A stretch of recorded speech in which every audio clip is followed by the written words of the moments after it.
पंचो भागवत बसी पढ़ुथा पंचो भागवत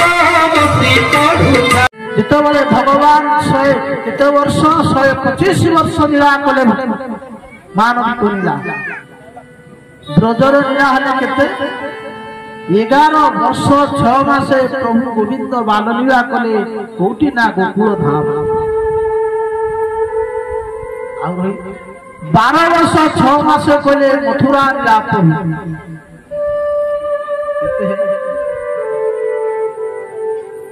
तेणु 100 वर्ष संपूर्ण होची द्वारिका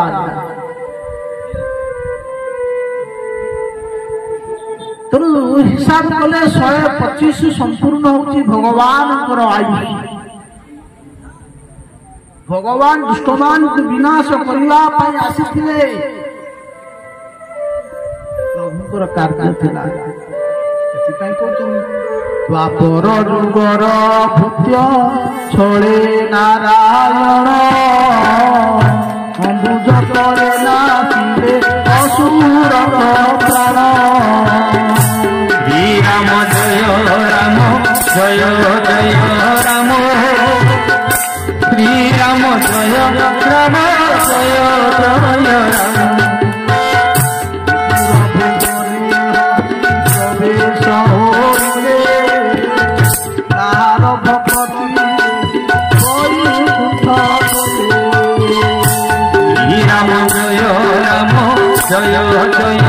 राम श्री राम जय राम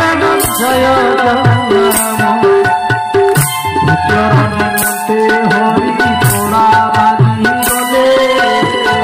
10 अवतार पुरी सदते होले श्री राम जय राम जय जय राम श्री राम जय राम जय जय प्रभु आसले भगवान होचन भक्त वत्सल भगवान भक्त को सब किछि करि पारिबे गोविंद जेतेबेले युधिष्ठिर टिके जेतेबेले जानिबे जे भगवान परीक्षित को प्रति जो कृपा कले मने मने भाबिले प्रकृति मु होची सब प्रकृति अथ भगवान सब किछि हेई पारिबे भक्तों को पाखरे राजा परीक्षित को सुखदेव गोस्वामी जितेबले कहले राजा कहले राजन पति गुरुरलं भवता जदूना दैव कुलपति कोचकी दरमहा अस्तेव मंगल भजता मुकुंद मुक्ति ददाति कैर्चित् स्मन भक्ति योग भगवान सब किछि हे तुम पाखरे तमे जा चाहिबो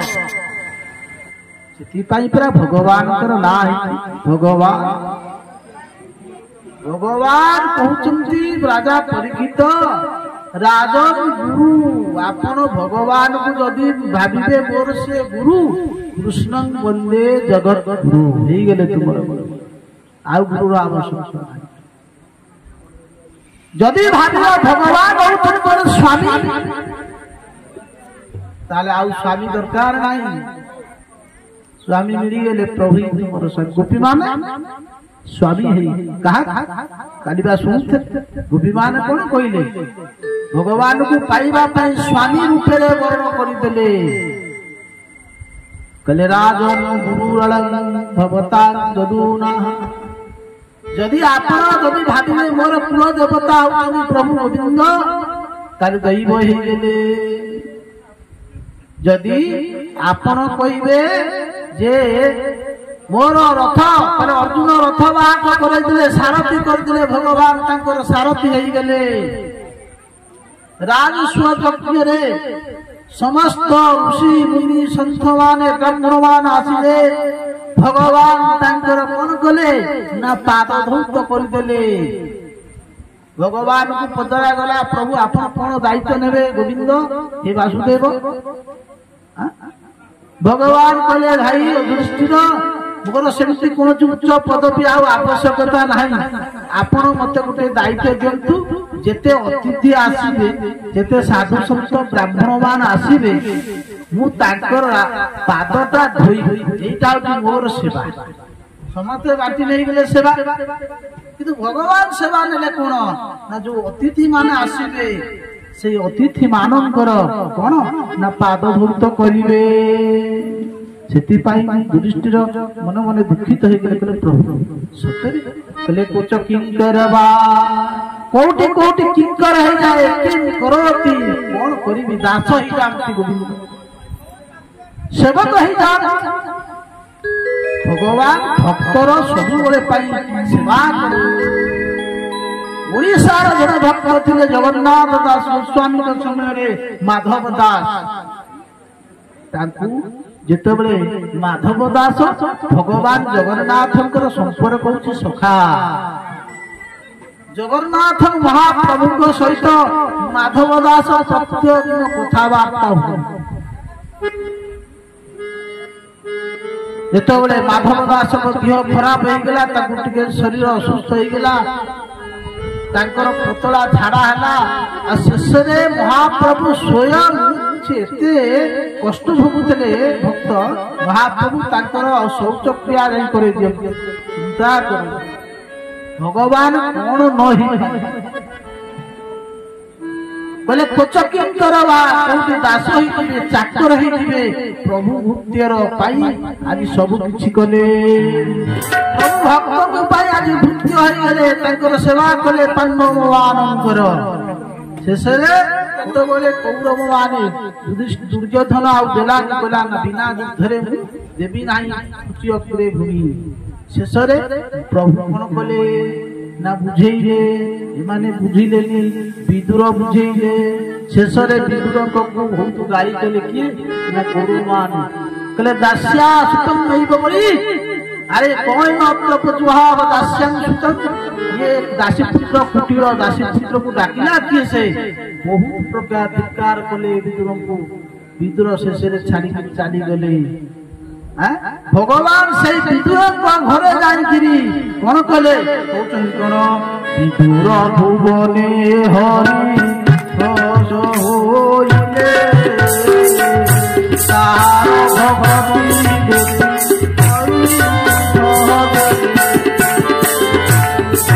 राम जय राम जय जय राम जय रघुनंदन जय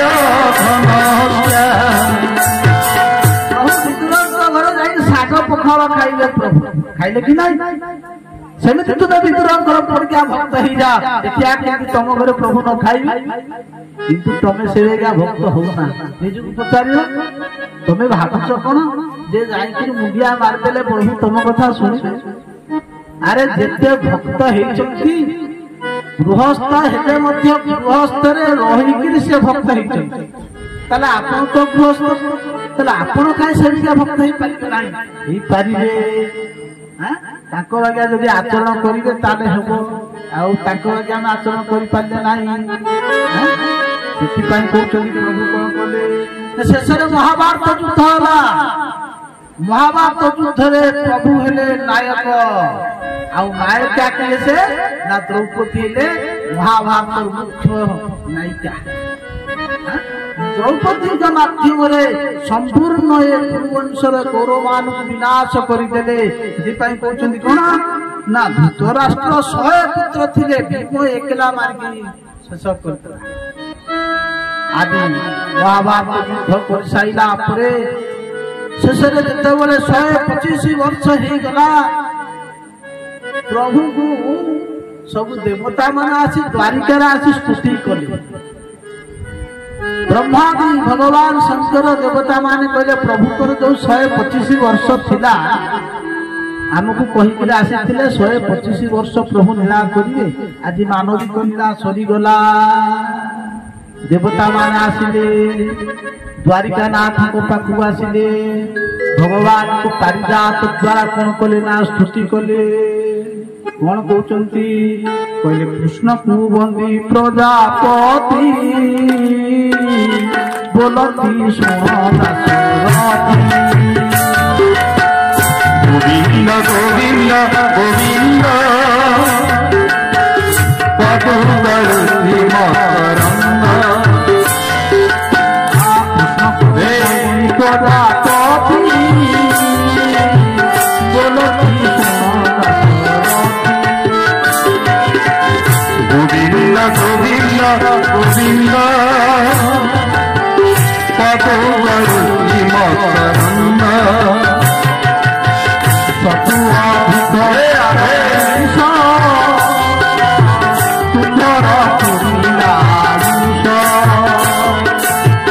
गोविंद गोविंद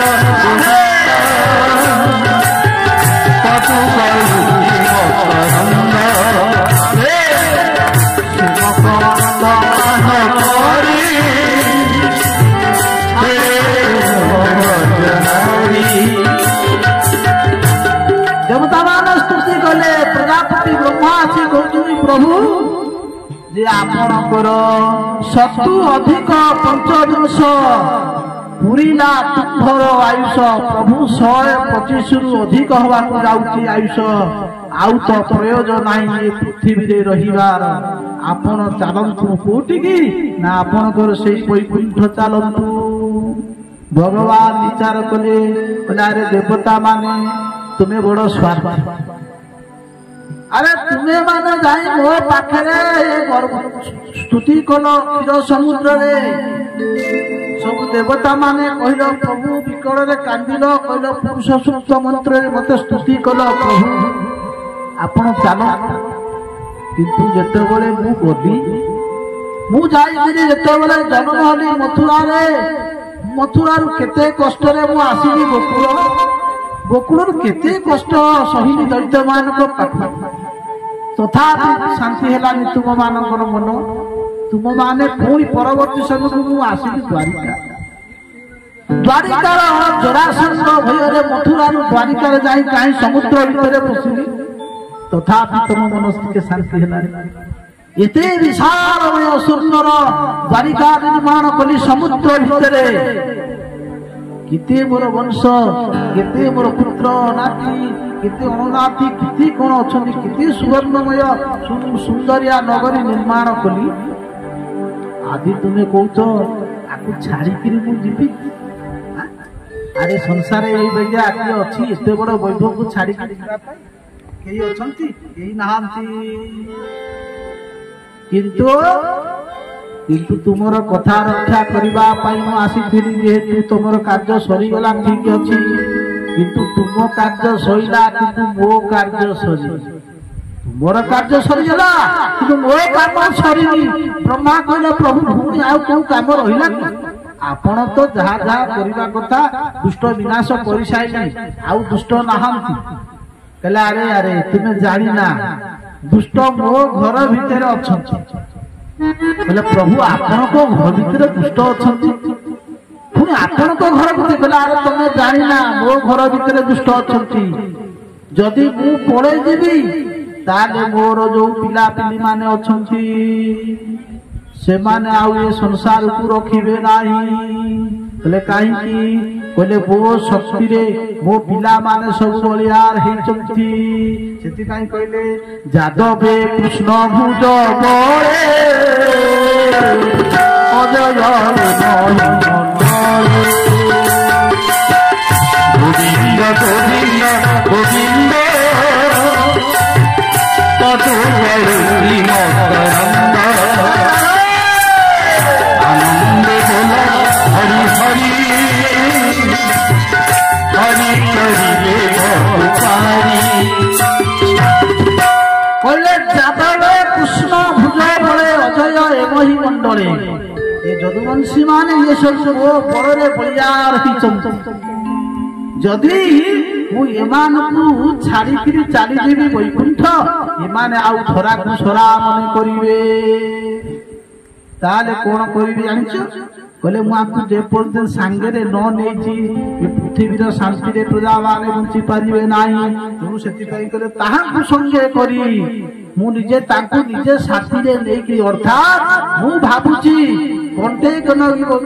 ଅର୍ଥାତ୍ କଣ୍ଟାକୁ କଣ୍ଟାରେ କାଢିଲା ନ୍ୟାୟରେ ମୁଁ ତାକୁ ସାଥିରେ ନେବି। ଆଉ ଦେଖ ମନେ ମନେ ଭାବୁଛନ୍ତି ଭଗବାନ ଯଦି ମୁଁ ଆଙ୍କୁ ଛାଡିଗଲି ତାହେଲେ ଇଏ ଅନର୍ଥ କରିଦେବେ, ତେଣୁ ମୋର ନିଜର ସନ୍ତାନ ମାନଙ୍କୁ ପିଲାମାନଙ୍କୁ ମୁଁ ନିଜେ ମାରିବି ନାହିଁ। କାହିଁକି ନା ମୁଁ ନିଜେ ମୋର ସନ୍ତାନ ମୋର ପିଲା ଛୁଆ ମୋ ହାତ ଯିବନି ତାଙ୍କୁ ମାରିବା ପାଇଁ, କିନ୍ତୁ ମାୟା କନ୍ଦଳ କରିବି କେମିତି ନା ମୋର ବିଭବ ମୋର ହସ୍ତେ ନାଚିବା গোবিন্দ গোবিন্দ গোবিন্দ তদুরী মকরন্দ আনন্দে বলা হরি হরি হরি করিলে বহু ମୋର ବିବାହ ମୋର ହସ୍ତରେ ନାଚିବା ଉଚିତ। ତେଣୁ ଗୋଟା କଳି କନ୍ଦ କରିଦେବି। କହିଲେ ଯେମିତି ବାଉଁଶରେ ବାଉଁଶ ଘଷି ହୁଏ ଜଙ୍ଗଲ ଭିତରେ, ଯେତେବେଳେ ବାଉଁଶକୁ ବା ବାଉଁଶ ଘଷି ହେଇକି ଅଗ୍ନି ବାହାରେ, ଆଉ ସେଇ ଅଗ୍ନିରେ କଣ ହୁଏ ନା ସମ୍ପୂର୍ଣ୍ଣ ଏ ବାଉଁଶର ବନକୁ ଧ୍ୱଂସ କରିକିରି ଅଗ୍ନି ସେଇଠି ବିଲୁପ୍ତ ହେଇଯାଏ। ଠିକ୍ ସେଇ ପ୍ରକାର କଣ କରିବି କୋଳି ଭିଆଇ ନିଜ ବଂଶେ ନାଚିବା গোবিন্দ গোবিন্দ গোবিন্দ তদুরী মকরন্দ আনন্দে বলা হরি করিলে বহু କଳି ଲଗେଇଦେବି। ମୁଁ ନିଜେ ତ ମାରିବିନି, ଗୋଟେ ନିଜ ନିଜ ଭିତରେ ଏମିତି କନ୍ଦଳ ସୃଷ୍ଟି କରିବି ଯେମିତି ବାଉଁଶରେ ବାଉଁଶ ଘଷି ହେଇକି ଅଗ୍ନି ବାହାରେ, ଶେଷରେ ସମ୍ପୂର୍ଣ୍ଣ ବାଉଁଶର ବନକୁ ଧ୍ୱଂସ କରି ପୁଣି ଅଗ୍ନି ନିଭିଯାଏ। ସେଇ ପ୍ରକାର ମୁଁ କଣ କରିବି ନା ଏଇ ମୋର ଏଇ ଯୋଉ ପିଲା ଛୁଆ ମାନେ ଅଛନ୍ତି ଯଦୁବଂଶୀ ମାନଙ୍କୁ ମୁଁ ବିନାଶ କରିଦେବି, ଆଉ ମତେ ଦୋଷ ଲାଗିବ ନାହିଁ। ଭଗବାନ ବିଚାର କଲେ। ପୁଣି କଣ କଲେ ନିମିତ୍ତ ହଉଛି କଣ ବିପ୍ରସାଦ, ସାଧୁ ମାନଙ୍କ ଦ୍ଵାରା ମୁଁ ନଷ୍ଟ କରିବି। ନିମିତ୍ତ ହେଲା କଣ ନା ସାଧୁମାନଙ୍କର ସାପ, ସାଧୁମାନଙ୍କ ଉପରେ ମୋ ବଂଶଟାକୁ ବିନାଶ କରିଦେବି। ଦେବତା ମାନଙ୍କୁ ବୁଝେଇ ଦେଲେ, ଦେବତା ମାନେ କଣ କଲେ ଭଗବାନ ସ୍ତୁତି କରି ଦ୍ୱାରିକାନାଥକୁ ଚାଲିଗଲେ।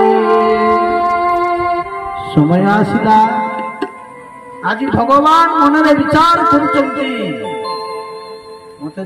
ମୋର ବଂଶ ବିନାଶ କରିବାକୁ ପଡିବ। ଭଗବାନଙ୍କର ସଂକଳ୍ପରେ ପ୍ରତ୍ୟେକ ଜିନିଷ ହେଇଯାଏ। ସଂକଳ୍ପ କଲେ ପ୍ରଭୁ ସାଙ୍ଗେ ସାଙ୍ଗେ ହେଲେ ପ୍ରଭୁ କଣ କଲେ ନା ବ୍ରାହ୍ମଣ ମାନଙ୍କର ସାଧୁ ମାନଙ୍କ ହୃଦୟ ଭିତରେ ପ୍ରବେଶ କଲେ। କହିଲେ କେଉଁମାନେ ଥିଲେ ନା ବାମଦେବ, ଅତ୍ରି, ନାରଦ, କିଏ ଅଷ୍ଟାବକ୍ର, ବଶିଷ୍ଠ, ଦୁର୍ବାସା,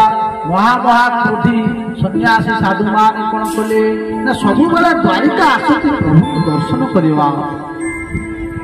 ଆଜି ପ୍ରଭୁ ବିଚାର କଲେ ଯାଦବ ବଂଶ ନାଶ କରିବା ପାଇଁ ଆଜି ବିଚାର କଲେ। ଆଜି କଣ ହେଲା ନା କହୁଛନ୍ତି ଭିତରେ ଯେ ଥିଲେ ନିଜ ଦେଶେ ବାହାର ମାୟା গোবিন্দ গোবিন্দ গোবিন্দ তদুরী মকরন্দ আনন্দে বল হরি হরি হরি কহিলে ভগবানী। ଆଜି ଭଗବାନଙ୍କର ଇଚ୍ଛା ହେଲା, ଆଜି ବ୍ରାହ୍ମଣ ମାନଙ୍କର ସାଧୁ ମାନଙ୍କ ଭିତରେ ପ୍ରଭୁଙ୍କର ଇଚ୍ଛା ହେଲା। ଆଜି ସେମାନେ ଟିକେ ବିଚାର କଲେ ଚାଲ ବହୁତ ଦିନ ହେଲା ଆମେ ଦ୍ୱାରିକାନାଥକୁ ଦର୍ଶନ କରିବୁ, ଚାଲ ଆଜି ଦର୍ଶନ କରିବା। ଦର୍ଶନ କରିବା ପାଇଁ ଆସୁଛନ୍ତି ବାଟରେ କଣ ହେଲା ତାଙ୍କ ଭିତରେ ସବୁ ଋଷିମୁନି ମାନେ ଥିଲେ, ତପସ୍ୱୀ ମାନେ ଥିଲେ। ଆଜି କଣ ହେଇଛନ୍ତି ନା ପିଲାମାନେ ଖେଳୁଛନ୍ତି କୋଉଠି ନା ବଣରେ ଖେଳୁଛନ୍ତି। ଭଗବାନଙ୍କର ପିଲାମାନେ ଉଦ୍ଧତ ହେଇଗଲେ, ଭଗବାନ କହିଲେ ଏମାନେ ସବୁ ଉଦ୍ଧତ ହେଇଗଲେ। ତାଙ୍କ ଭିତରେ ସାଙ୍ଗ ପଦ୍ମିନ ଅନିରୁଦ୍ଧ ଗଦ ସ୍ଥାନ ଅନେକ ଅନେକ ଯୋଦ୍ଧାମାନ ଥିଲେ। ଆଜି ଅଷ୍ଟାବକ୍ର ଆସୁଛନ୍ତି କଣ କହୁଛନ୍ତି? ଦିନେ ଦିନେ ଅଷ୍ଟବକ୍ର ଗଲେ ଦ୍ୱାରକା ଗମନ, ଦିନେ ଅଷ୍ଟବକ୍ର ଗଲେ ଦ୍ୱାରକା ଗମନ, ଦର୍ଶନ କରିଲେ ଯାଇ ସ୍ୱାମୀ ଜନାର୍ଦ୍ଦନ। ଶ୍ରୀରାମ ଜୟ ରାମ ଜୟ ଜୟ ରାମ, ଶ୍ରୀରାମ ଜୟ ରାମ ଜୟ ଜୟ ରାମ। ଦିଦି ଅଷ୍ଟବକ୍ର ଗଲେ ଦ୍ୱାରକା ଗମନ, ଦର୍ଶନ କରିଲେ ଯାଇ ସ୍ୱାମୀ ଜନାର୍ଦ୍ଦନ। ଶ୍ରୀରାମ ଜୟ ରାମ ଜୟ ଜୟ ରାମ, ଜୟ ରଘୁନନ୍ଦନ ଜୟ ଅଷ୍ଟାବକ୍ର ଆଜି ଯାଇଛନ୍ତି ନା ଶୁଣିଛ? ଅଷ୍ଟାବକ୍ର ଯାହାଙ୍କର ଶରୀର 8ଟା ଜାଗାରେ ବୁଙ୍କା ଥିଲା, ଆଉ ସେ ଥିଲେ ସାକ୍ଷାତ ବ୍ରହ୍ମଜ୍ଞାନୀ। ମା ସୁଭଦ୍ରାଙ୍କ ଗର୍ଭ ଭିତରେ ରହିକିରି ସମ୍ପୂର୍ଣ୍ଣ ସେ ଗୀତା ପାଠ କରୁଥିଲେ। ଅଷ୍ଟାବକ୍ର ଗୀତା ଯାହା ଅଛି, ଆଜି ସେଇ ଅଷ୍ଟାବକ୍ର ଆସୁଛନ୍ତି। ଯେତେବେଳେ ଆସିକିରି ପହଞ୍ଚି ଗଲେ ବାଟରେ ଯାଉଛନ୍ତି କୋଉଠି ନା ଭଗବାନ ଦ୍ୱାରିକାନାଥଙ୍କୁ ଦର୍ଶନ କରିବା ପାଇଁ। ବାଟରେ ପିଲାମାନେ ଖେଳୁଥିଲେ,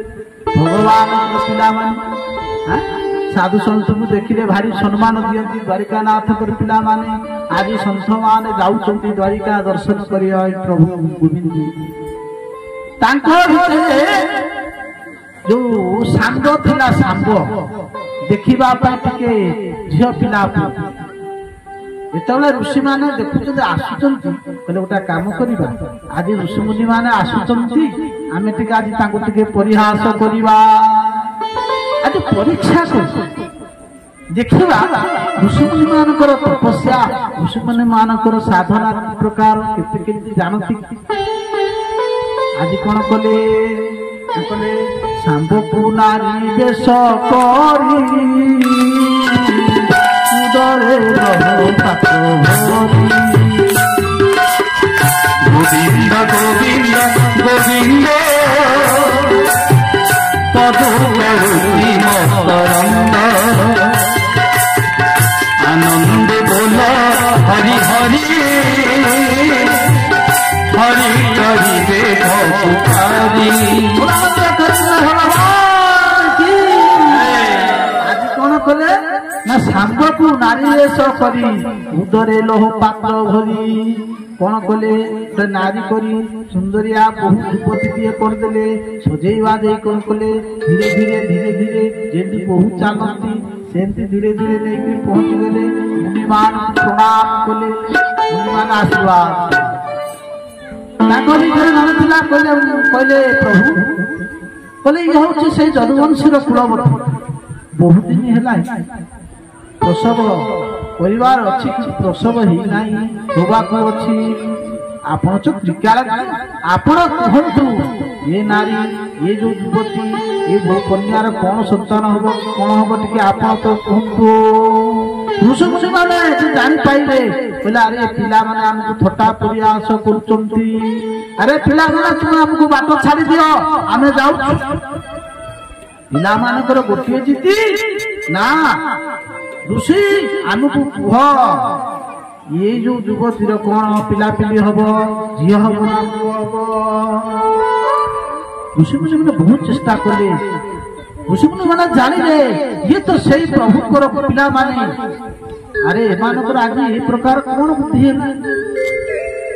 आम जिते बड़े आसु आमको देखिले कितने सम्मान दिखती किंतु आज आज आमको देखी थटा कर परिहास कर सावधान भगवान कथा बुझे बहु बार मृग उपाख्यान बुझे पिला ये पिला देख देख ये राजा मृग जीवन काल जाक केते पुण्य करिसंती किंतु सामान्य ब्राह्मण को पाखे अपराध करी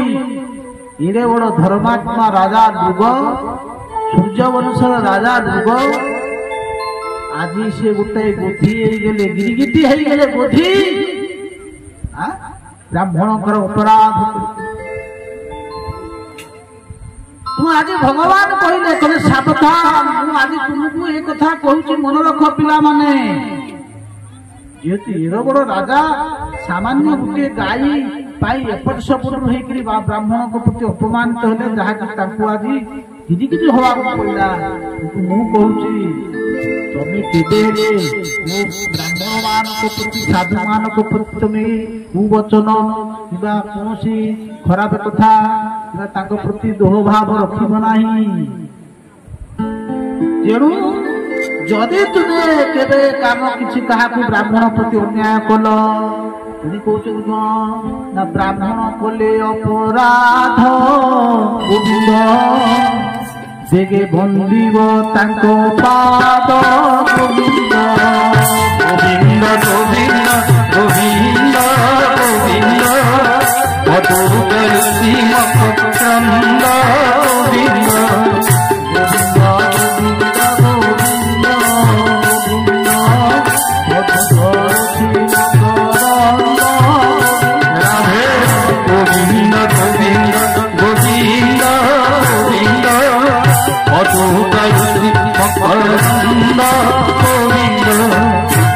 ବ୍ରାହ୍ମଣ କଲେ ଅପରାଧ ବେଗେ ବଞ୍ଚିବ ତାଙ୍କ ପାଦ। ତେଣୁ ତୁରନ୍ତ ତାଙ୍କୁ କ୍ଷମା ଯାଚନା କରିବ। ଏ କଥା ବୁଝେଇଥିଲେ ଭଗବାନ।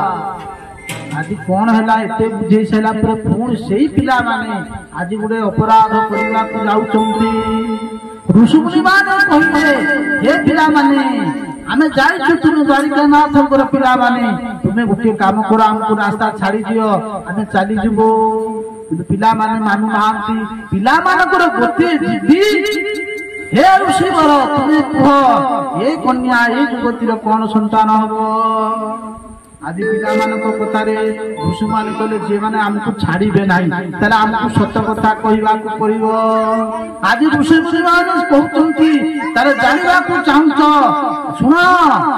ଏ ଯୋଉ ଗର୍ଭ, ଏ ଯୋଉ ନାରୀର ଗର୍ଭ ଭିତରେ ଯାହା ଅଛି ସିଏ ହଉଛି କଣ ନା ନିଷ୍ଠୁର ଲୋହର ମୁଷଳ। ମାନେ ୟା ଗର୍ଭରେ ମୁଷଳ ଅଛି, ମୁଷଳ। ସେ ଅର୍ଥାତ୍ ନାରୀ ଗର୍ଭବାସ ବାଣୀ ଆମ୍ଭେ ଜାଣି গোবিন্দ গোবিন্দ গোবিন্দ মধুকরুষি মকরন্দ গোবিন্দ গোবিন্দ মধুকরুষি ବୃନ୍ଦାବନ ବିହାରୀ ଲାଲ କି ଜୟ। ସେ କହୁଛନ୍ତି କଣ, ୟା ଗର୍ଭ ଭିତରେ କଣ ଅଛି ନା ଲୋହର ନିଷ୍ଠୁର କୁଶଳ। ଦେଖନ୍ତୁ ବ୍ରାହ୍ମଣ ମାନଙ୍କ ପ୍ରତି ଅପମାନିତ କରିକିରି ଆଜି ଏମାନେ ବିନାଶ ହେଇଯିବେ। ଋଷିମୁନି ମାନେ ସତ୍ୟ କହିଲେ, କହିଲେ ଦେଖ ୟାର ଯୋଉ ପ୍ରସବ ହବ, ଆଉ ଏଇ ପ୍ରସବ ଦ୍ଵାରା ସମ୍ପୂର୍ଣ୍ଣ ତୁମର ବଂଶ ବିନାଶ ହେଇଯିବ। ଆଜି ହିଁ ପ୍ରସବ ହବ। କହିଲେ କଣ, ଆଜ ଏ ଗର୍ଭ ପ୍ରସବିବ ସୁନ୍ଦର ବଂଶ ନାଶ। গোবিন্দ গোবিন্দ গোবিন্দ মধুকরুষি মকরন্দ মকরন্দ পান করে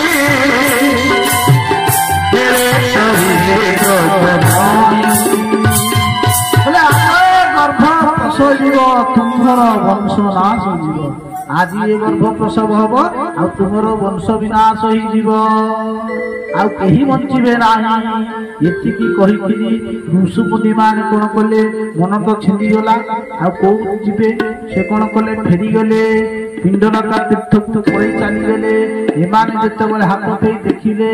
ଲହର ନିଷ୍ଠୁର ମୁଷଳ, ମୁଣ୍ଡରେ ତାଙ୍କ ହାତ ଦେଇ କହିଲେ, ହେ ଭଗବାନ ଆମେ କଣ କଲୁ, କି ଦୁର୍ବୁଦ୍ଧି ହେଲା, आमे एते बड़ भूल करि पारिबु को मुहरे आमे जीवु ए कथा कहिबु द्वारिकानाथ कोन कहिबु द्वारिकानाथ पुरी भगवान द्वारिकानाथ पर पिला माने भूल करछु किंतु कोन करिवे सत्य कथा तो केबे लुचि पारिबो नाही सत तो प्रभा को भारिबो किंतु उग्रसेन कहिबे उग्रसेन कहले पिला माने तो भूल करिसंती आ कोन करिबा निजर हाथ जदि कोन हला हाथटा कोन काटि दो कहले पिला माने तमे व्यस्त होनी आरे द्वारिकानाथ अछती से किछि व्यवस्था करिवे किंतु भगवान तो कलिता नगेइछंती प्रथम मंजी पकेले करी भगवान कहले ठीक अछि पिला माने तमे जहा कर देछो भूल कर देछो ठीक अछि गोटे काम करिबा ये मुसळ रहिले ना हम विनाश करी तेणु मुसळ को नष्ट कर दवा मुसळ आ रहिबो नाही भीम हाथ कोन कले ना से मुसळ को घसी घसी घसी घसी घसी घसी छपा करि देले आउ टिके हाथ रे रहिला भीमर हाथ रे टिके लागि गेला भीम कहले टिकेटा रहिबो कोन भीम ताको कोन कला ना फोपाडी देला समुद्र को जेतोले फोपाडी दिए ताकू राघव नामक जने मत्स्य ताकू गिरी देला आउ जो कलंकित जल भितरे भासिला ये सब रही गला भविष्य रे काम देखेबो एरका नामक वन हैला आउ सेई एरका वन जो वृक्ष द्वारिका जो माने जीवे देखिबे अणखुआ गछ बागिया बड़ बड़ गछ हबो सेई पत्र जदी जहा को बाड़ी दो ता हाथ कटि दिबो गोड़ कटि ये भाबना जाओ सब तो नष्ट हो गला शांति रे कहले जाओ अभिशाप आपको किसी काम करियो नाही समय आसिला धीरे धीरे वित्पात आरंभ होला भगवान शंकर पर श्री क्षीण हवा लागिला द्वारिका रे लक्ष्मी छाड़ी गला बागिया हे गला श्रीहीन हो गला लक्ष्मी छाड़ी गले द्वारिका रे वित्पात हैला अपसंसुन हैला सब द्वारिकावासी माने जाई पहुंचले जे भगवान को पाखे कहले प्रभु ये कौन होची दिनू दिन एमती वित्पात होची भगवान कहला देखो वर्तमान हमर समय तो आ भलो नाही गोटे काम करिबा आमे समस्त जीवा प्रभास जीवा कोठी ना प्रभास प्रभास होची कोठी ना सोमनाथ कहले सोमनाथ को पाखे आमे जीवा आ सूर्य पराग पहुची आ दान दक्षिणा करिबा।